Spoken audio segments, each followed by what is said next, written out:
Hello दोस्तों, जय श्री कृष्णा, जय श्री राधे। आपका हार्दिक स्वागत है मेरे YouTube चैनल जिसका नाम है Ashok Bajaj the computer education hub.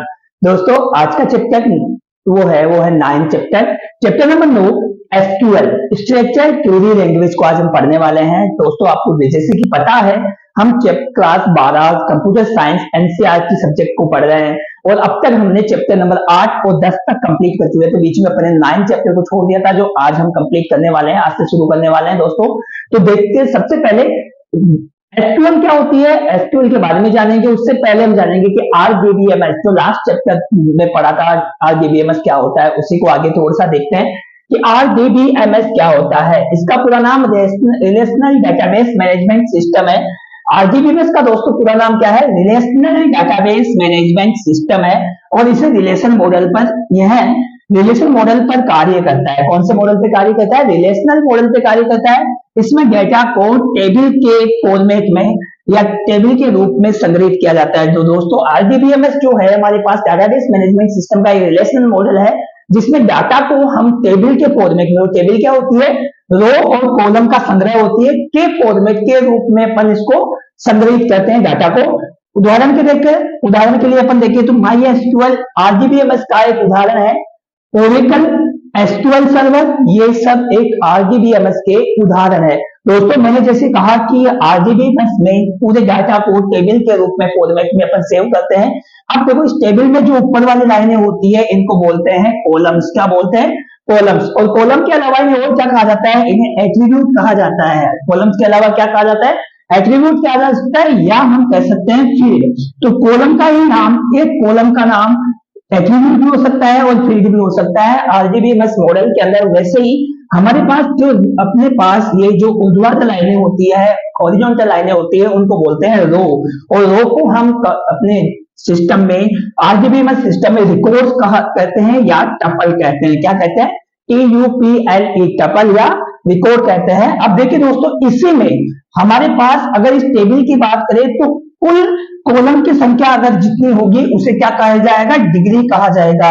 Column की संख्या 1, 2 और 3, कॉलम की कुल संख्या कितनी है? 3 है, तो 3 यहाँ डिग्री कहलाएगी। इस टेबल की, इस रिलेशनल मॉडल की, इस रिलेशन की जो डिग्री होगी वो कितनी होगी? 3 होगी। वैसे ही अगर बात करें रोज की तो 1, 2, 3, 4 और 5, तो रो जो संख्या है, हम टेबल की संख्या देखते हैं, रिकॉर्ड की संख्या देखते हैं, वो कहलाती है कार्डिनलिटी। कार्डिनलिटी कहलाती है। जैसे दोस्तों, रो की संख्या को क्या कहा जाता है? कार्डिनलिटी कह सकते हैं। तो रिलेशनल डेटाबेस मॉडल में हमारे पास कुछ छोटे छोटे क्वेश्चंस मिलते हैं। एट्रीब्यूट किसे कहते हैं? फील्ड किसे कहते हैं? तो एट्रीब्यूट और फील्ड कॉलम को कहा जाता है टेबल में, और टपल और रिकॉर्ड किसको कहा जाता है? रो को कहा जाता है। कुल पूरे कॉलम में, पूरी टेबल के अंदर कुल कॉलम की संख्या को डिग्री कहते हैं और कुल रो की संख्या को कार्डिनलिटी कहते हैं दोस्तों। और अब आगे पढ़ने वाले हैं हम, हमारा जो नेक्स्ट है वो है एट्रीब्यूट डाटा टाइप। दोस्तों, जैसे पाइथन में अपने डाटा टाइप पढ़े थे, वैसे ही एसक्यूएल भाषा में भी हमें डाटा टाइप की आवश्यकता होगी। तो हम पहले एट्रीब्यूट यानी किसी फील्ड पर लगने वाले, फील्ड वैल्यूज पर लगने वाले डाटा टाइप कौन कौन से हैं वो देखने वाले हैं। तो हमारा टॉपिक है data type, attribute data type. ये होते क्या है? यह एट्रीब्यूट में उपस्थित डाटा वैल्यूज यानी किसी फील्ड के अंदर जो उपस्थित वैल्यूज के प्रकार को परिभाषित करता है कि हमारे पास किसी फील्ड में जो डाटा है वो किस प्रकार का है, ये बताने के लिए डाटा टाइप का प्रयोग किया जाता है। यह एट्रीब्यूट के डाटा पर होने वाले कार्य को भी तय करते हैं कि किस प्रकार का कार्य होगा। न्यूमेरिकल कार्य होगा, अल्फा न्यूमेरिकल होगा, अल्फाबेटिकल होगा। जैसे अपन कैरेक्टर की बात करें तो कितने अक्षर के लिए हो सकता है वो अपन यहाँ पे तय करा जाता है इसके द्वारा डाटा टाइप के। तो डाटा टाइप कितने प्रकार के होते हैं वो निम्न है इस प्रकार कि सबसे पहले बात करें हम कैरेक्टर डाटा टाइप की बात करते हैं। कैर डाटा टाइप, CHAR, और यहाँ जो ब्रैकेट में एल है वो अक्षरों की संख्या को रिप्रेजेंट करता है कि कितने अक्षर अपन ले रहे हैं। कि जैसे मान लो कि मैंने नाम लिखना है और नाम मैक्सिमम 25 अक्षरों तक होना चाहिए, तो मैं यहाँ पे कैर 25 कर दूंगा। तो मैक्सिमम जो वैल्यू होगी, लंबाई होगी, वो कितनी होगी? अक्षरों की, उस स्ट्रिंग की 25 होगी, उससे ज्यादा नहीं होगी। तो निश्चित लंबाई 0 से 255 अक्षर रह सकते हैं मैक्सिमम की स्ट्रिंग के लिए इस डाटा टाइप का प्रयोग किया जाता है। निश्चित लंबाई 0 से लेकर 255 अक्षरों तक की स्ट्रिंग के लिए इस डाटा टाइप, कैर डाटा टाइप का प्रयोग किया जाता है। हाँ दोस्तों, इसकी डिफॉल्ट लंबाई हमेशा कितनी होती है, 1 होती है। डिफॉल्ट वैल्यू कितनी होती है, 1 होती है। और जो यहाँ n है वो अक्षरों की संख्या को दर्शाता है कि कितने अक्षर हम अपने जो डाटा ले रहे हैं, वैल्यू ले रहे हैं या वेरिएबल ले रहे हैं, उसमें मैक्सिमम कितने अक्षरों की स्ट्रिंग हो सकती है, तो वो n को रिप्रेजेंट करती है। दूसरा जो डाटा टाइप है वो है हमारे पास वेरकेर। दूसरा डाटा टाइप है वो है वेरकेर। अभी वेरकेर के बारे में पढ़ा, उसी का एक वेरिएबल लेंथ डाटा टाइप होता है वेरकेर। एंड वही अक्षरों की संख्या होती है किसी स्ट्रिंग में।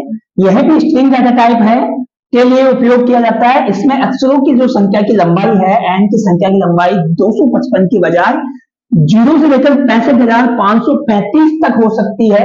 दोस्तों यह एक वेरिएबल लेंथ डाटा टाइप है। यह इंपॉर्टेंट है क्योंकि अगर हम केयर और वेरकेर की बात करें या तुलना करें तो हम ये कहेंगे कि केयर में अगर हमने एन की संख्या 30 दी और मैंने मान लो उसमें सिटी दी तो हमें 4 बाइट की आवश्यकता है, तो बाकी 26 बाइट वो जो है मेमोरी उपयोग में नहीं आएगी और वो मेमोरी वेस्ट होगी। जबकि हमारे पास अगर वेरकेर को ले रखा है, वेरकेर क्या होती है, जितनी हमने वैल्यू चाहिए उतनी ही डाटा टाइप मेमोरी को यूज करता है, बाकी को वो यूज भी नहीं करता और किसी अन्य काम में वो मेमोरी उपयोग में आ जाती है। यह वेरिएबल लेंथ है। जैसे मान लो कि वेरकेर 30 यानी मेरे पास 30 अक्षरों का 30 अक्षरों का एक स्ट्रिंग लेनी है। इसमें 30 अक्षरों की एक स्ट्रिंग के लिए है, परंतु अगर लंबाई इसमें दिए गए मान पर निर्भर करती है कि हमने इसमें मान क्या दिया। कि जैसे मैंने कहा वेरकेर ने सिटी दे दिया। अब सिटी जो है 4 अक्षरों की है, कितने अक्षरों की है, 4 बाइट की ही जगह यूज करेगी, बाकी 26 बाइट की ये मेमोरी को यूज में नहीं देगा और किसी अन्य काम में उसको उपयोग में लिया जा सकता है। तो इसकी लेंथ कितनी हो जाएगी, ऑटोमेटिकली 4 हो जाएगी 30 के बजाय। इसका मतलब हम कह सकते हैं कि 30 लेने का मतलब है 1 से लेकर 30 तक की डाटा इसमें कहीं से भी कितना भी आ सकता है मैक्सिमम। तो एक वेरिएबल लेंथ डाटा टाइप है। नेक्स्ट स्टेप ना, नेक्स्ट स्टेप थर्ड अपने पास इंट। इंट डाटा टाइप क्या काम करता है, इंटीजर मान के लिए उपयोग किया जाता है। किस मान के लिए, इंटीजर वैल्यूज के लिए किया जाता है। इसमें प्रत्येक इंट डाटा टाइप जो होता है 4 बाइट की मेमोरी एलोकेट करता है, 4 बाइट की मेमोरी यूज करता है। दूसरा है बिग इंट। इंट का ही एक बड़ा रूप है, यह भी इंटीजर मान के लिए काम में लिया जाता है और ये 8 बाइट के मेमोरी स्पेस यूज करता है। कितनी बाइट के, 8 बाइट के।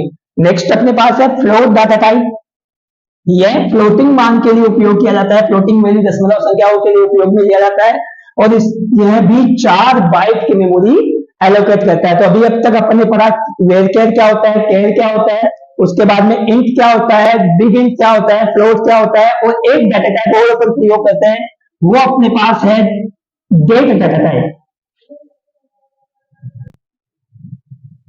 अपना डाटा टाइप है डेट डाटा टाइप। यह डाटा टाइप फील्ड के मान में डेट यानी दिनांक को इंसर्ट करने के लिए उपयोग में आता है। डाटा टाइप का प्रयोग क्या कौन सा किया जाता है, डेट को इंसर्ट करने के लिए। इसमें डाटा का फॉर्मेट, जो डेट का फॉर्मेट होता है YY यानी हम ईयर की बात करेंगे ये, और उसके बाद में मंथ और डेट के रूप में या इस फॉर्मेट में अंकित किया जाता है, जिसकी रेंज 1000 से लेकर 100101 से हमारे पास 9999 12वां महीना और 31 तारीख तक होती है। तो इसकी रेंज कितनी होती है, यहां से लेकर यहां तक होती है। डेट डाटा टाइप दिनांक को इंसर्ट करने के लिए उपयोग में लिया जाता है। तो दोस्तों अभी डाटा टाइप जो पढ़े अपन ने वो पढ़ा, सबसे पहले केयर डाटा टाइप पढ़ा, उसके बाद में हमने वेरकेर पढ़ा,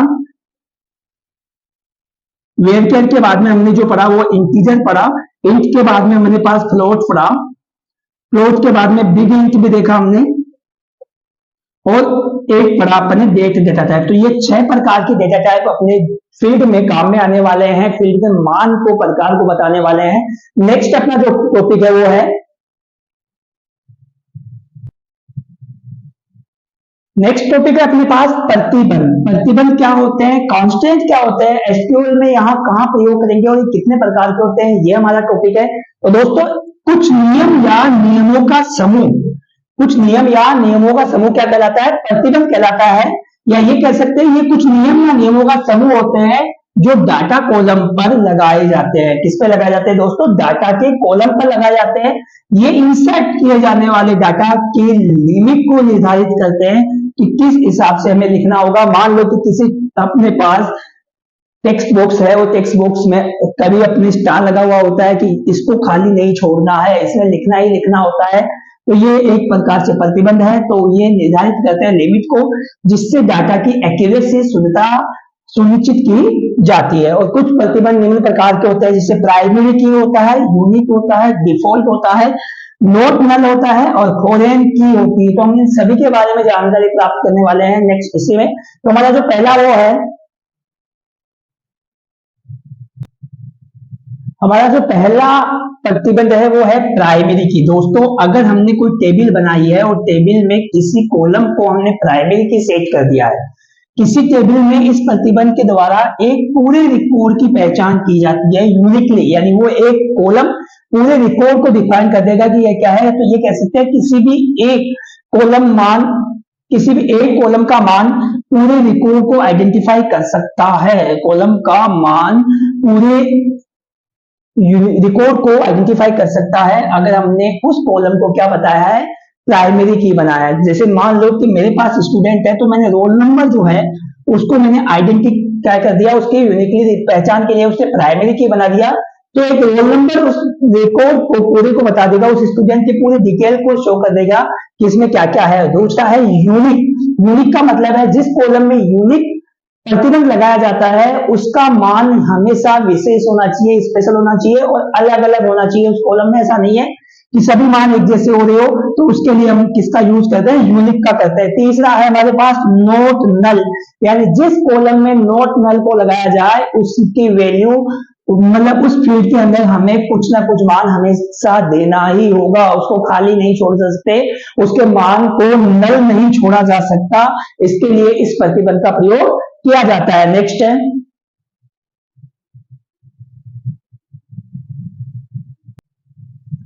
नेक्स्ट है अपने पास डिफॉल्ट। डिफॉल्ट मान क्या होता है? अगर उपयोगकर्ता किसी फील्ड में कोई डाटा नहीं देता है, कोई मान नहीं इंसर्ट करता है, तो उसके स्थान पे ऑटोमेटिकली बाय डिफॉल्ट जो अपन पहले से बनाते समय जो फीड किया था, वो फीड को अपन उस वैल्यू से स्वतः ही मान उसमें इंसर्ट हो जाता है। तो उसे के लिए कौन सा प्रयोग करते हैं? डिफॉल्ट प्रतिबंध।